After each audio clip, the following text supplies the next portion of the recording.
अमित शहा काय म्हटले, चुन चुन कर मारेंगे. अडवलंय कोणी? चुन चुन कर मारो ना. ज्या पद्धतीनं तुम्ही भाजपच्या विरोधकांना चुन कर मारता आणि खतम करता, तसं तुम्ही पाकिस्तानच्या लोकांना पण चुन कर मारू शकता, आपल्या दुश्मनांना. खरं म्हणजे या सगळ्याला जबाबदारच अमित शहा आहेत, गृहमंत्री. जे हत्याकांड घडलं आहे काश्मीरमधल्या प्रत्येक हत्याकांडाला गेल्या 10 वर्षातल्या फक्त देशाचे गृहमंत्री अमित शहा जबाबदार आहेत.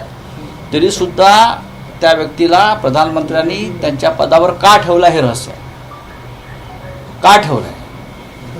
27 जणांचं जे हत्याकांड झालं आहे त्यात आपल्या राज्यातले 6 जण आहेत. त्याला जबाबदार अमित शहा आहे. ते काय चुनचुनके मारू करतात. आमचे लोक चुनचुनकर मारले, त्याने तुम्ही राजीनामा दिला पाहिजे, त्यांचा राजीनामा घेतला पाहिजे. मी कालही म्हणालो, मला विरोधी पक्षाचा विषय कीव आहे.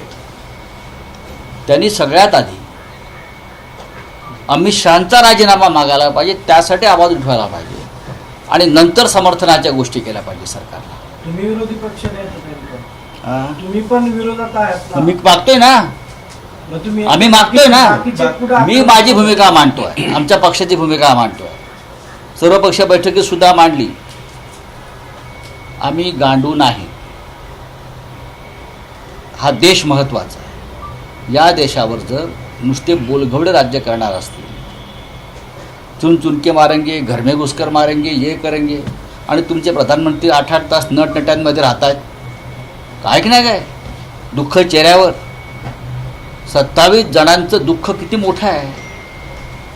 साधा एक माझी अमुक जरी मेला तरी 3 दिवस राष्ट्रीय शोक आपण व्यक्त करतो, अर्धा झेंडा अर्ध्या.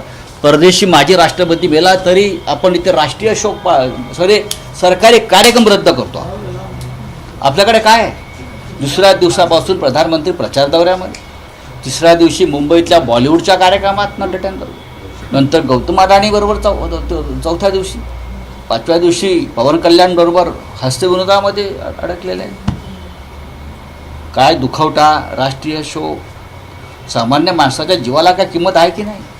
ते सुद्धा अशा प्रकारे हत्याकांड झाल्यावर तुमच्या चेहऱ्यावर दुःखाची एक तरी लकीर दिसू द्या. कोणाच्याही दिसत नाही आहे.